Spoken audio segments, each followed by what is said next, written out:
पाम्पी में खुश आमदीद, वक्त के साथ मुंजमद शहर। पाम्पी, जो कभी तरक्की करता हुआ रोमन शहर था, 79 ईस्वी में एक भयानक अंजाम को पहुंचा।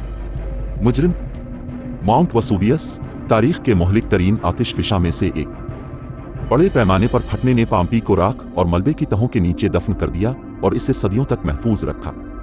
आज हम इसकी सड़कों पर चल सकते हैं और कदीम रोम में रोजमर्रा की जिंदगी का मुशाहिदा कर सकते हैं। कुरान व हदीस के मुताबिक कुदरती आफात खुदा की कुदरत की याद दहानी है।